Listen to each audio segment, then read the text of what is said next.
যোৱা পৰহি ৰাতি ২ নং বাক্তা গাঁৱৰ ভল্লাবুৰী চুবুৰীৰ নীতামণি দাসৰ অতি নিশংসনীয়ভাৱে সন্দেহজনক ব্যক্তিয়ে হত্যা কৰিলে। সন্দেহজনক নহয়, একচুৱেলি যিজন ল'ৰাই তেওঁৰ ফোন নাম্বাৰ কল কৰিছিল ইতিমধ্যে ল'ৰাজন আইডেণ্টিফাই হৈছে, ল'ৰাজন চিনাক্ত হৈছে আৰু ইতিমধ্যে আমি প্ৰশাসনৰ যোগাযোগ ৰাখিছোঁ। প্ৰশাসনক এটাই অনুৰোধ ৰাখিম, তেওঁৰ কেছ খুব খৰতকীয়া হ'লে ফাষ্ট ট্ৰেকত হ'ব লাগে আৰু যি হত্যাকাৰী তেওঁৰ ফাঁচি হ'ব লাগে। ৰাইজৰ যিটো ডিমাণ্ড সেই ডিমাণ্ডৰ লগত আমিও আছোঁ।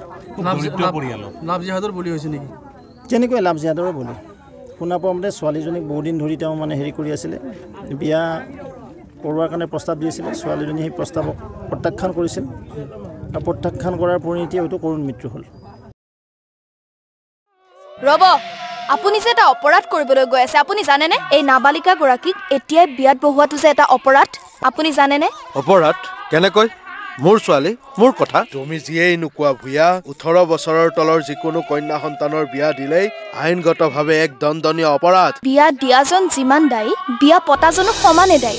এতিয়া তাই পঢ়া শুনা কৰাৰ বয়স, খেলা ধূলা কৰাৰ বয়স। তাইক খেলিবলৈ দিয়ক, পঢ়িবলৈ দিয়ক আৰু চাব এদিন আপুনি তাইক লৈ গৌৰৱ অনুভৱ কৰিব পাৰিব। এতিয়াই তাইক সংসাৰৰ বোজা দি তাইৰ ভৱিষ্যত জীৱনটো অন্ধকাৰ কৰাৰ অধিকাৰ তোমাৰ জানো আছে? মোৰ ভুল হৈ গ'ল মাজনী, মোক ক্ষমা কৰিবা। শিক্ষা ল'ৰা ছোৱালী উভয়ৰে প্ৰাপ্য আৰু অধিকাৰ। আপোনাৰ কন্যা সন্তানক তাইৰ এই প্ৰাপ্যৰ পৰা বঞ্চিত নকৰাব। বাল্য বিবাহ ভাৰতীয় আইনৰ দ্বাৰা বিহিত এক দণ্ডনীয় অপৰাধ। এনে অপৰাধ কৰি আপোনাৰ কন্যা সন্তানৰ ভৱিষ্যত অন্ধকাৰৰ মাজলৈ ঠেলি নিদিব।